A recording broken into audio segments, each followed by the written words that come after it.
नमस्कार, मैं हूं आपके साथ पूजा कवियागोमा। हमारे खास कार्यक्रम पक्ष विपक्ष में आज हम बात करेंगे दिग्विजय के बयान पर दंगल की।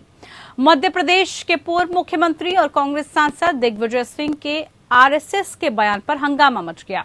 बीजेपी और आरएसएस ने दिग्विजय के बहाने कांग्रेस पर निशाना साधा। दिग्विजय सिंह ने ट्वीट कर कहा था कि तालिबान और आरएसएस की महिलाओं पर समान विचारधारा है। उन्होंने ट्वीट कर कहा कि तालिबान का कहना है कि महिलाएं मंत्री बनने के लायक नहीं है। मोहन भागवत ने कहा कि महिलाओं को घर पर रहना चाहिए और घर की देखभाल करनी चाहिए। क्या ये समान विचारधाराएं नहीं है? दिग्विजय सिंह ने केंद्र सरकार से अफगानिस्तान में तालिबान सरकार पर अपना रुख स्पष्ट करने के लिए भी कहा। उन्होंने एक ट्वीट में कहा कि मोदी शाह सरकार को अब स्पष्ट करना होगा कि क्या भारत तालिबान सरकार को मान्यता देगा जिसमें घोषित आतंकवादी संगठन के सदस्य मंत्री हैं। इससे पहले दिग्विजय सिंह ने इंदौर में आयोजित सांप्रदायिक सद्भाव सम्मेलन में आरएसएस प्रमुख मोहन भागवत पर निशाना साधा था और आरोप लगाया था कि संगठन झूठ और गलतफहमियां फैलाकर हिंदू मुस्लिम समुदायों को विभाजित कर रहा है। दिग्विजय सिंह के बयान पर बीजेपी नेताओं ने पलटवार किया। केंद्रीय मंत्री प्रहलाद सिंह पटेल ने दिग्विजय के बयान को मर्यादाओं का उल्लंघन बताया। पटेल ने कहा कि दिग्विजय सिंह विरोध करने की जल्दबाजी में रहते हैं। वो भूल जाते हैं कि वो भारतीय संस्कृति, सनातन धर्म, हमारे वे संगठन जो राष्ट्र के लिए दिल जान से मदद करते हैं, उन सभी की मर्यादाओं का वो लगातार उल्लंघन करते हैं। वहीं केंद्रीय मंत्री मुख्तार अब्बास नकवी ने कटाक्ष करते हुए कहा कि ये वही लोग हैं जो आतंकियों के मरने पर मातम मनाते हैं। वहीं आरएसएस नेता इंद्रेश कुमार ने दिग्विजय सिंह पर करारा वार किया। दिग्विजय सिंह ने आरएसएस प्रमुख मोहन भागवत का जो बयान साझा किया वो उनका काफी पुराना बयान है। ये बयान उन्होंने साल 2013 में दिया था। इस बयान में भागवत ने कहा था कि शादी एक तरह का समझौता है जिसमें पति कामकाज और सुरक्षा की जिम्मेदारी उठाता है और पत्नी घर की देखभाल करती है। बता दें कि तालिबान प्रवक्ता सैयद हाशमी ने बयान देते हुए कहा कि महिलाओं को बच्चा पैदा करना चाहिए, उनका कैबिनेट में होना जरूरी नहीं है। तालिबानी प्रवक्ता का यह बयान ऐसे समय में आया जब महिला प्रदर्शनकारी अपने हक की मांग कर रही हैं। इसी बीच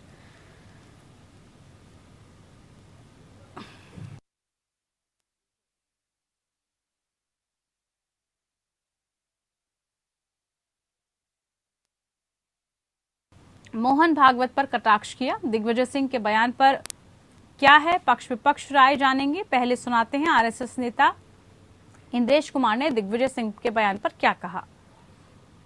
दिग्विजय सिंह का नाम हिंदुस्तान में एक मेंटल केस के रूप में भी है और एक चुटकुले के रूप में भी है। इसलिए जब भी वो कुछ बोलेंगे तो सारा देश हंसता है। इसलिए मैं हर बार ये कहा करता हूँ कि भगवान उनको सद्बुद्धि दे, पर शायद वो चाहते नहीं है कि उनको सद्बुद्धि मिले। तो भी मैं कहूँगा कि वह सत्य और सही से दूर नफरत भरी, तोड़ने वाली, गाली गलौज करने वाली राजनीतिक भाषा का उपयोग करते हैं जो सर्वदा निंदनीय है। चलिए, तो आरएसएस नेता इंद्रेश कुमार ने क्या कुछ कहा वो भी आपने सुन लिया है। मजाकिया उन्होंने इस बयान को कहा है और कहा है कि इस तरीके के बयान वो पहले भी देते आए हैं, लेकिन अब इस बयान के सियासी मायने भी बहुत निकलने लगे हैं।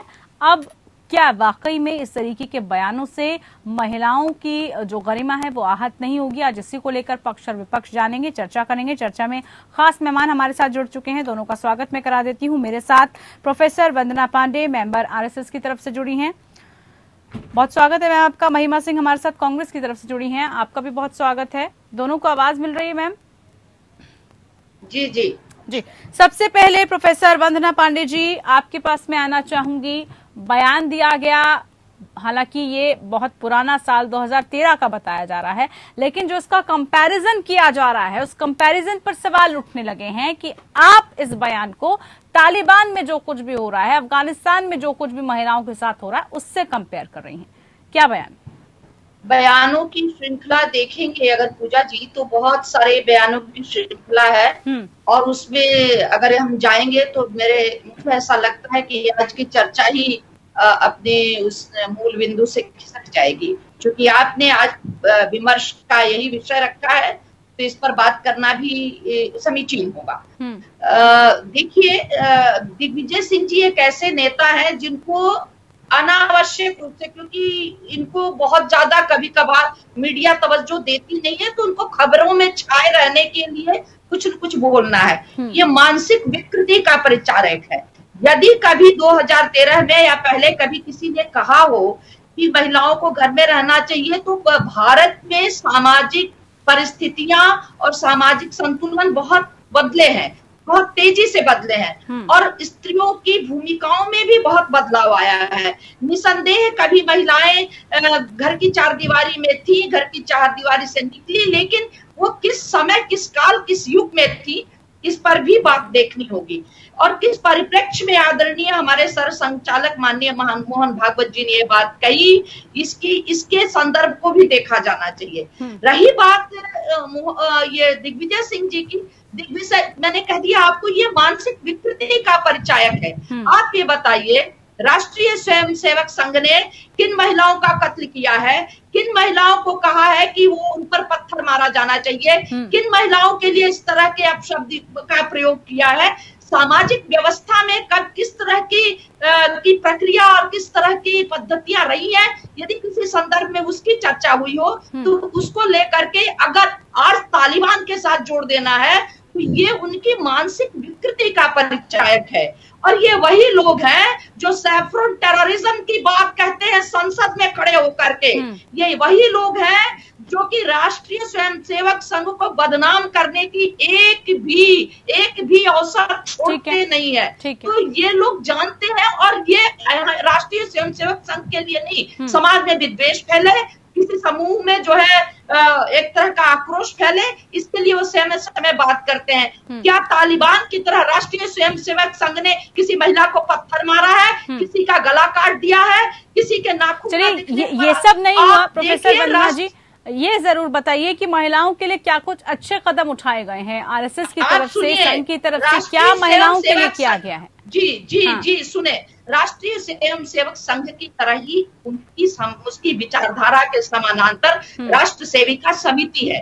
राष्ट्र सेविका समिति की स्थापना माननीय लक्ष्मीबाई केलकर जी ने किया था। आज उस राष्ट्र सेविका समिति की 10,000 से भी अधिक शाखाएं हैं, पूरे विश्व में 500 से भी अधिक प्रकल्प चलते हैं, और राष्ट्र सेविका समिति की जो सेविकाएं हैं वो राष्ट्र के लिए समर्पित हैं, और जब भी देश पर कोई आपदा आती है, विपदा आती है, तो वो आगे बढ़कर निकलकर राष्ट्र की सेवा करती हैं। अभी इस कोरोना काल में भी राष्ट्र सेविकाओं ने जो काम किया है, जो अद्भुत काम किया है जनता की सेवा का, उसका अनेक उदाहरण है। तो ये वो नहीं जानेंगे, या तो जानते हुए भी वो अनजान बनते हैं कि राष्ट्र सेविका समिति नाम की भी एक संस्था है, और वहाँ जो एक अपने आप में स्वतंत्र संस्था है, तो इसलिए इसको ये कहना उनकी अपनी विकृत मानसिकता, संकुचित सोच का परिचायक है। चलिए, कांग्रेस से जरा यहाँ पर जवाब लेते हैं।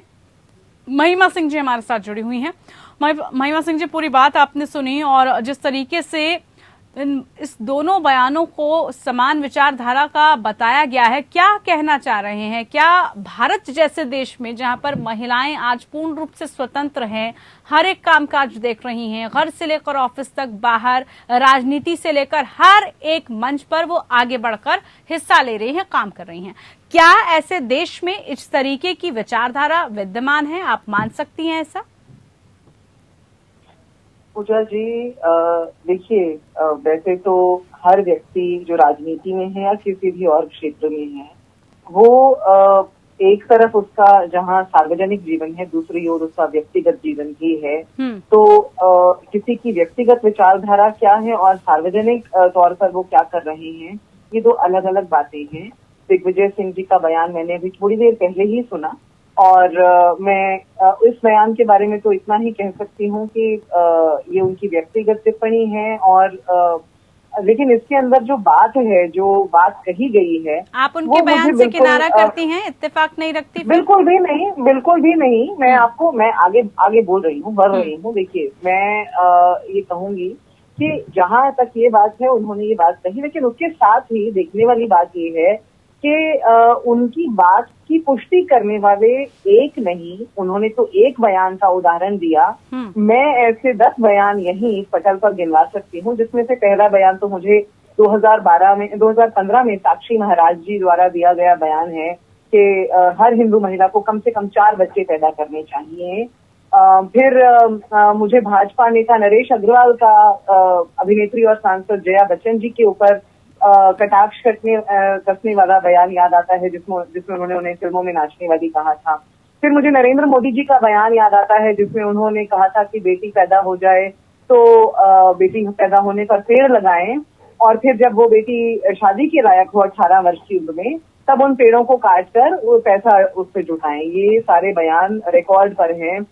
योगी आदित्यनाथ जी के तो न जाने कितने बयान हैं पूजा जी, कहाँ उनकी गिनती की जाए। उन्होंने कहा है कि महिलाओं को तो स्वतंत्र रहने का अधिकार ही नहीं है, उनको अपने हिसाब से पहले वो पति के ऊपर निर्भर रहें, फिर वो पिता के ऊपर निर्भर रहें, फिर वो पति के ऊपर निर्भर रहें, और इस प्रकार और भी न जाने कितने ही बयान। मुझे ये भी याद है कि गुजरात सरकार में रहते हुए नरेंद्र मोदी जी की सरकार द्वारा एक लड़की का पर पीछा करने के आरोप लगाए गए थे। फिर जब उनसे पूछा गया था तो उनकी सरकार ने बड़ी ही शातिरता से ये कहकर जवाब दिया था कि उस लड़की के पिता ने हमसे कहा था कि उस लड़की का पीछा किया जाए। तो पैतृकवाद को और इस तरह की बातों को तो सदा ही भाजपा भी और आरएसएस भी उसका समर्थन करती आई है। न सिर्फ उसका समर्थन करती आई है, उसे एंडोर्स करती आई है। अब मैं बहुत ही आभारी हूँ इस बात की कि इस पटल पर हम 3 महिलाएं बैठी हैं, जिससे इस बात की पुष्टि होती है कि इस देश के अंदर महिलाएं किस परिस्थिति में हैं, किस स्थिति में हैं आज, क्या उनका स्टैचर है।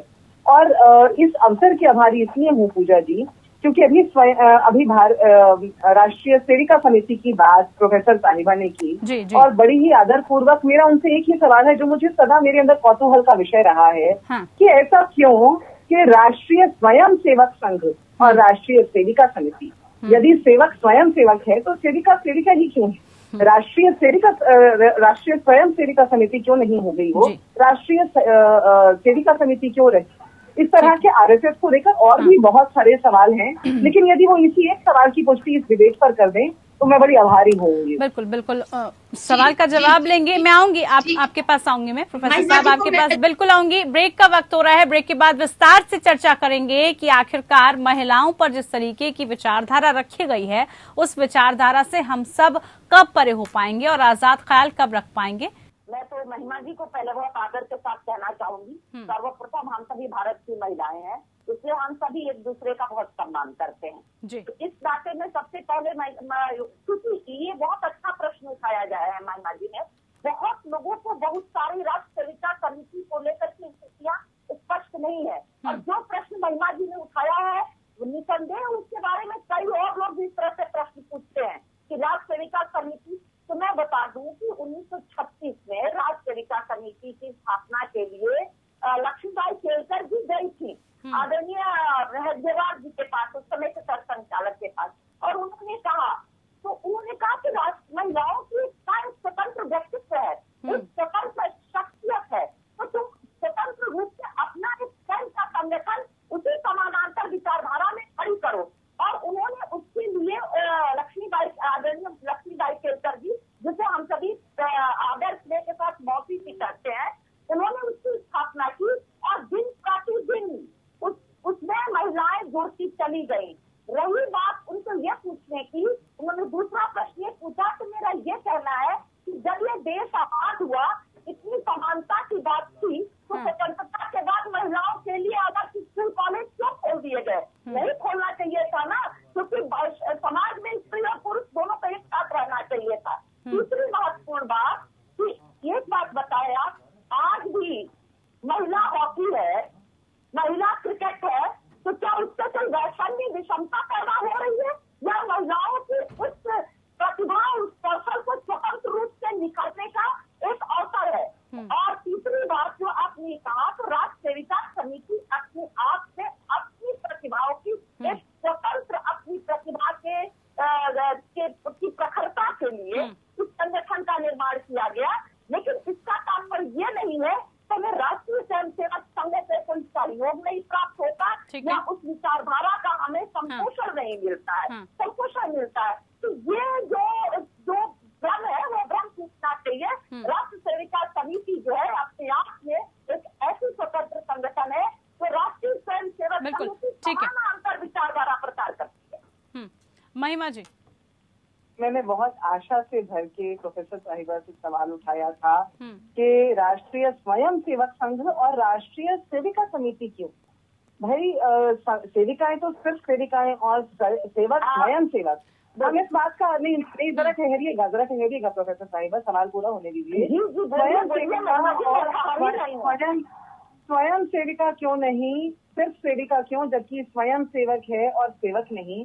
दूसरा बड़ा ही अहम प्रश्न यहाँ पर ये है, यदि आरएसएस बात करती है महिलाओं के साथ खड़े होने की, और आज के बयान ने एक बार फिर से इस सवाल को सतह पर ला दिया है, कि देखने वाली बात ये है कि आजादी के आंदोलन में राष्ट्रीय स्वयं सेवक संघ या जो भी उस समय संघ का जो भी प्रारूप था, उसमें कौन सी महिलाएं थी? जबकि कांग्रेस के बारे में सबको ये बात मालूम है कि कांग्रेस की महिलाएं उस समय कौन थी। तो इसलिए ये कितने वर्षों के बाद ये सेविका समिति बनाई गई? स्वयं सेवक संघ कब बना?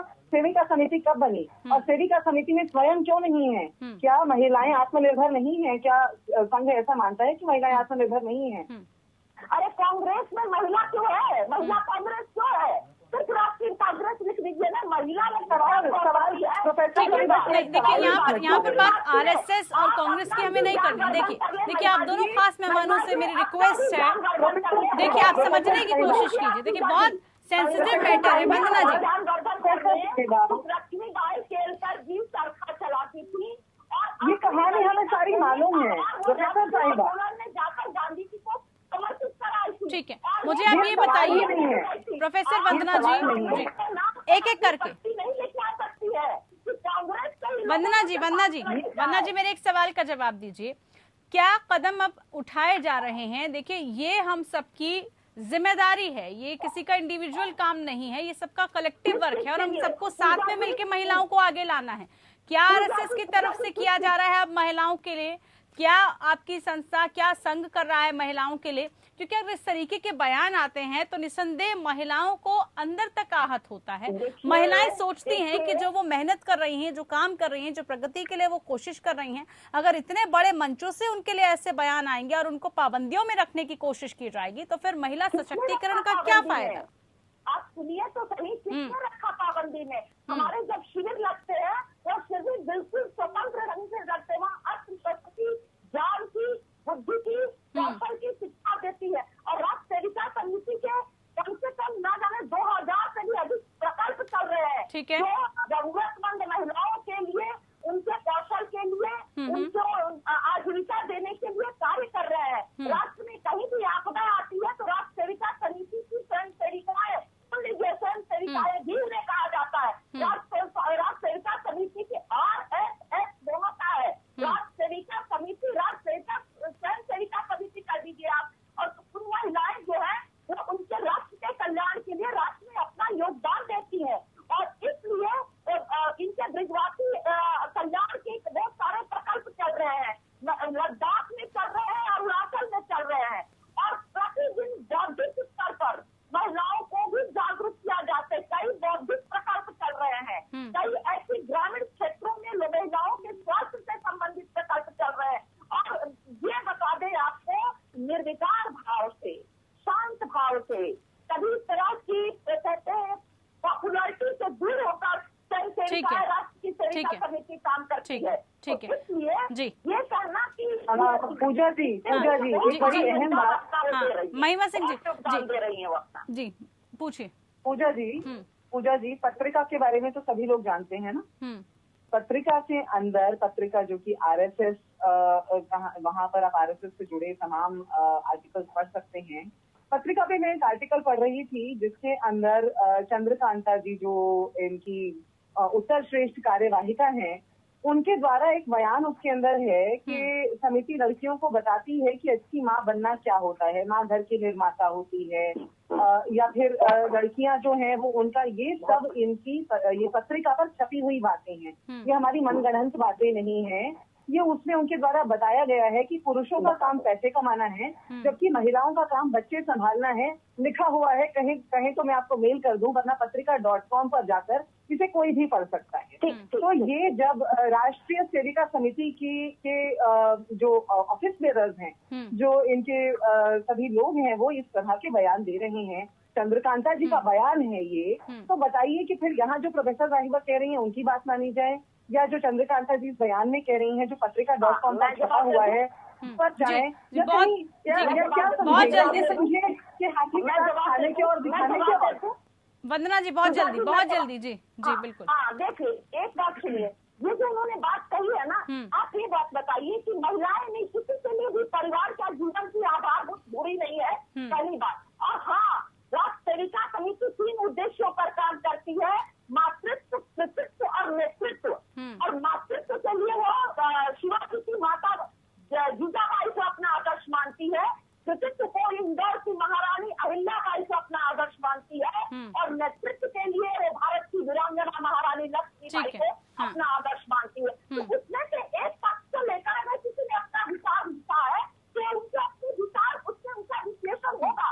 तो इसलिए हम ये मान के चलते हैं। लेकिन आप ये तो मानती है ना कि महिलाएं सिर्फ बच्चे पैदा करने के लिए नहीं है, घरों में कैद करने के लिए नहीं है। हमारे पूजा जी बहुत महत्वपूर्ण उद्देश्य है। जो लोग इस तरह की बयानबाजी करते हैं, जो राष्ट्र सेविका समिति के बारे में जानते नहीं है, ठीक है, नेतृत्व और नेतृत्व। तो जागरूकता फैलाइए, अगर नहीं जानती उन महिलाओं को भी जागरूक कीजिए। आप इतने बड़े मंच पर हैं और उम्मीद आपसे बहुत सारी महिलाओं को है कि आप जैसी जो सशक्त महिलाएं हैं वो आगे आएंगी और समाज में महिलाओं के लिए कुछ करेंगी, उनको एक अच्छा संदेश देंगी। बहरहाल समय का अभाव है मेरे पास। बहुत शुक्रिया आप दोनों खास मेहमानों का, आप मेरे साथ जुड़ी। पक्ष विपक्ष में हमने चर्चा की कि कैसे बयानबाजी महिलाओं को लेकर हो रही है, लेकिन सच्चाई ये है कि महिलाओं को अभी भी आने वाले वक्त में बहुत आगे आने की जरूरत है। देखना होगा इस बयान में आगे क्या सियासत होती है और महिलाओं के लिए क्या कदम उठाए जाते हैं। फिलहाल के लिए खास पेशकश में इतना ही। नमस्कार।